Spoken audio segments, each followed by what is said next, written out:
Hey there, baseball fans. Nathan Rohde and Shooter Hunt here with the latest episode of Coffee and Curveballs.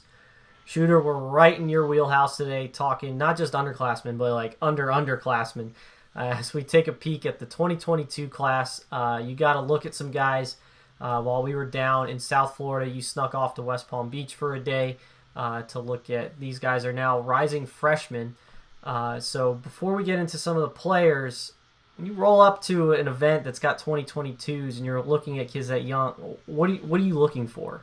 Yeah, and a lot of times it can be tough with guys this young because they're still developing. They're in that awkward stage. Luckily, we have all of our state directors and scouts within the system who have seen a lot of them and know about them. So I go in with a lot of names. But some of the key things to look for, just the athlete. Find the best athlete in the field. You're usually looking up the middle for those guys, the top of the order. And just the movement patterns of the body. Are they quick twitch? Does the arm really work in the field? Does the arm work on the mound? How does the catcher receive? How do the hands work at the plate? Does he show barrel awareness? And can he pick up pitches? Those are just some things that go into that wacky algorithm and finding out how the young player is going to develop. Excellent. Well, let's talk about a few guys that stood out for you. Starting off with a young guy, obviously, out of North Carolina in Calvert Clark. What do you got on him? Yeah, I got my first chance to look at Calvert Clark, and I've talked to Brandon Hall about him, who had seen him early in the fall. I mean, this kid has a chance to be a stud. He's already 6'4", 175 pounds. That frame's going to really develop in the future.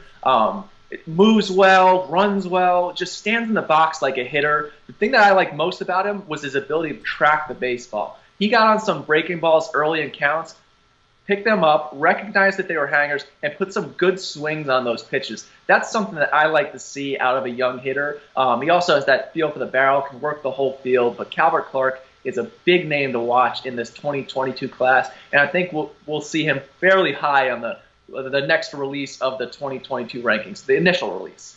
Excellent. And then out of Illinois, we got a right-hander named Gavin Woodland. Yeah, Gavin Woodland coming from a small town that very few will heard of, even if you live in Illinois. It's only about 600 people or so, but he hopped on the bump for the U.S. Elite team, and the ball comes out of that hand really well. Fastball is jumping at the plate, 82 to 85. There's much more on the way. Didn't spin many breaking balls because he didn't have to while I was watching him, but in warm-ups, zoning in on it, he has some feel for that spin. I think he's got a chance for a real good slider in the future, but the way the fastball came out, effortless and jumps out of the hand, good frame kid. He's going to be another one to watch. And I figured it wouldn't take long before we got to one of the big states that is really known for producing talent, and we've got one out of Georgia in Austin Cantrell. Yeah, we talked about earlier, what do you look for on the field? Well, when a 6'2 left-hander hops on the bump in a 22 class, you usually perk up a little bit. Austin Cantrell hopped out there. He's 6'2", 156 pounds. He's got like 30-plus pounds to put on before he leaves high school, so you know that's got more coming up. But the way the fastball came out of the hand, watching it, he was up close in the mid-80s or so with the fastball, but it had some arm side life to it. It came out of the hand well. It's easy to project much more velocity on the way, but just how easy it works for him was something that I picked up on quickly. And then the way he spun the breaking ball, and he didn't throw many of the changeups in games, but again, such a young age, he's throwing pretty hard with that arm side life. He doesn't need to feature it, but he's got a real good changeup in there as well. Excellent. And then out of your home state, New Jersey, you got Donovan Zach. It's St. Joseph's, what is that, Metuchen? How do you pronounce that? St. Joe's Metuchen Basketball Factory. A lot of first-round basketball picks coming out to St. Joe's Metuchen. There we go. But Donovan Zach, another good left-hander. He was the first kid I roll up to. Plays for the Diamond Jacks program, which has continued to produce a lot of good players. Mm-hmm. He was going up against a stacked Dirtbags lineup with a lot of good players, and he was not scared. It's a long, lean body. Another one, obviously, such a young age. He's going to pack out a lot. But attacking the zone, 79 to 82, and I'm watching it thinking, this kid's going to throw hard, but his ability to spin the breaking ball really stood out to me.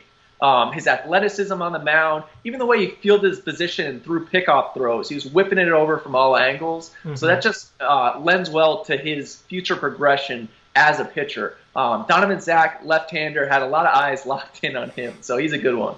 Shooter, one of the things that I look for when I see a new group of names is the actual name. Are these guys, related to somebody? Is there a bloodline? Do they have brothers that I've seen?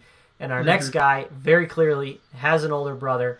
It's Josh Pearson, his older brother being Jacob Pearson, now of the Twins, was drafted by the Angels, out of West Monroe, Louisiana. What is the younger Pearson bringing to the table? Oh, he hops out of the minivan ready to hit, just like his brother.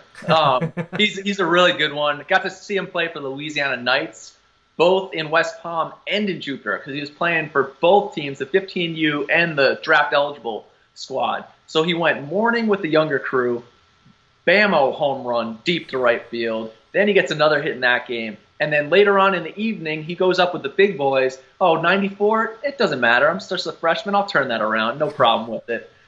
So he's got just real good feel for the barrel at such a young age. And Trey Sofio, our director in Louisiana, has been telling me about Josh Pearson coming for over a year now. He's already an LSU commit, likely a corner outfielder in the future. He's 5'9", 185 pounds with a more durable frame, but his twitchy hands and just the way that he's able to spray the ball around and has that pop off the barrel, that's something that Pearson brings to the table. Excellent. And then looking again at this list, I see a guy coming out of Georgia, this one out of Brookwood, which has been a pipeline for years. Tremendous program down there in Georgia. We got Brant Baucom. Yeah, Brant Baucom really stood out. Team elite. He had 3 hits while I'm watching, hitting in the middle of that order, which that team was stacked, so just hitting in the middle of that order says something. But another one, the feel for the barrel. He's still got a lot more time to go before he's fully mature, but he has almost a natural, strong frame. Listed as a shortstop, will probably play anywhere on the infield in the future, but he's going to be able to drive the baseball gap to gap, like the way he approached even late in counts, was comfortable hitting with 2 strikes. Baucom's going to be a good one in Georgia, which continues to produce good ones every year. Excellent. And then the final guy we'll talk about, out of the Northeast from Pennsylvania, we got Cole Young. Yeah, Cole Young, a 5'10", 155-pound infielder, was playing shortstop for the U.S. Elite team.